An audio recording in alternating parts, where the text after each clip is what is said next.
Le service civique a été créé pour permettre aux jeunes de 16 à 25 ans de s'investir pour la collectivité en bénéficiant d'une expérience professionnelle. Cette année, 15 000 jeunes se sont engagés dans des associations avec en bandoulière des valeurs altruistes, l'espoir d'une société plus solidaire, mais aussi celui de trouver sa voie. Dans l'équipe du service civique de l'hôpital Jean Jaurès, il y a Nelly, 23 ans, un esprit carré, un diplôme d'ingénieur qualité. Marie a 21 ans, étudiante en licence de projet socioculturel, c'est la chouchoute des personnes âgées. Obaïda est tunisienne, étudiante en anglais, en service civique en France grâce à un partenariat avec son pays. C'est le cœur tendre du groupe. 3 filles, 3 profils, 3 raisons d'effectuer un service civique. Leur mission pendant les 6 prochains mois, animatrice culturelle. Dans ce petit bureau, 20 heures par semaine, elles organisent des ateliers et des événements pour apporter de la vie dans l'hôpital. J'ai pris 2 numéros de téléphone, donc un mec qui jouait très bien du piano, vraiment bien, qui est sûrement disponible à partir de janvier, en bénévole, pas de souci. Il a dit on l'appelle, c'est un jeune. Alors le service civique, c'était pour moi une parenthèse en fait entre mon cursus scolaire et la vie active en tant que telle. Donc vraiment pour me consacrer un peu aux autres avant de débuter ma carrière professionnelle, on va dire.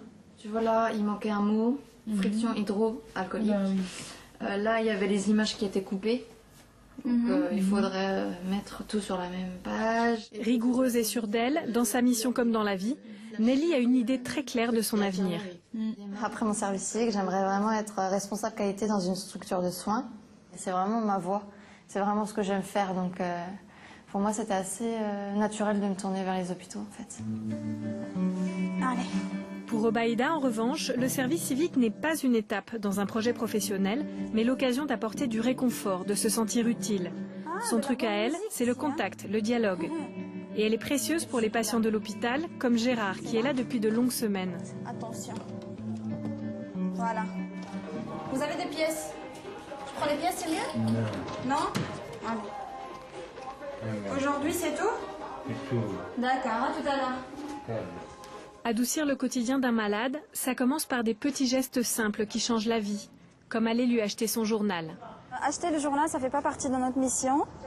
Voilà, c'est exceptionnellement que Gérard, il n'a personne, voilà, pour venir les visiter.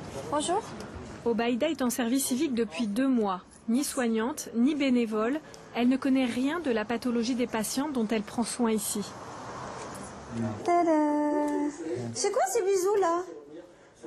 C'est quoi ces bisous? Rouge à lèvres, c'est qui? Oh, je vais dire à tout le monde. Pour être un volontaire service civique ici, surtout à l'hôpital, pour être une animatrice par exemple, ça demande vraiment d'être dynamique, d'être vivant, de donner de l'espoir aux gens qui sont là. Rééducation, VIH, hépatite, soins palliatifs. Les patients que côtoient les volontaires sont souvent accueillis pour de longs séjours. Et les ateliers qu'elles mettent en place sont une arme contre la déprime et l'isolement. L'atelier du jour, c'est la biodanza, une danse douce adaptée à la condition physique de chaque patient.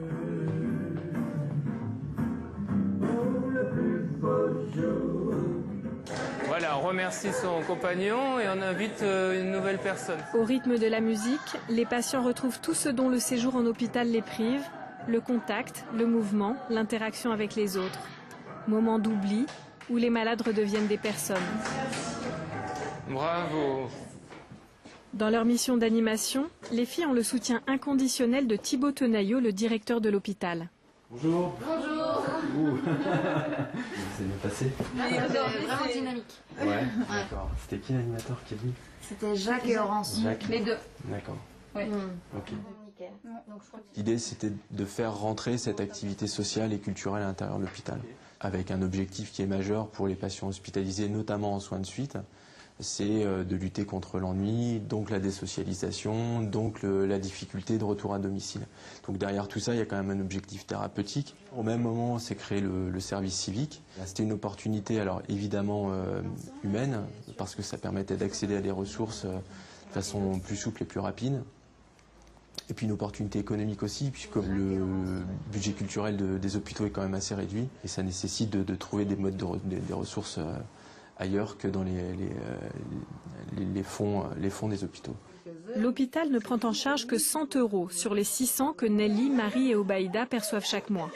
Un budget très raisonnable qui lui permet d'offrir aux patients plus que des compétences, un supplément d'âme.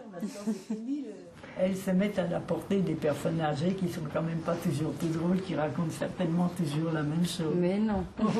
Plus ou moins chic. Vous avez vu les petits-enfants ce matin? C'est bien mignon, oui. Non, Ils n'ont pas eu leur récréation? Parce que quand il pleut, là, c'était peut-être mouillé. J'espère qu'à la fin justement de cette expérience, certaines personnes se sentiront peut-être mieux moralement ou physiquement, que ce projet ou ces projets d'animation culturelle qu'on va faire tout au long de l'année, ça créera peut-être du lien entre elles aussi. Enfin voilà, c'est vrai qu'on attend toutes ici que ce lieu, que cet hôpital soit vivant et qu'en gros, elles deviennent jeunes à nouveau d'une certaine façon en fait. Voilà. Les garçons, ça va? Très bien.